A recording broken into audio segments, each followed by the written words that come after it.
बुद्धिदा विनायकं प्रियानित्यं त्वां च स्वस्तिं ब्रुवन्तु नः। शुभमुहूर्तं क्षेमं कल्याणं बरोबर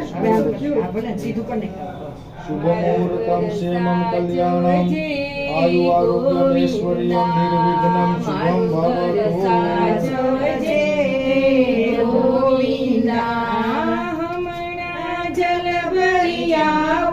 મારું ઘર સાચવજે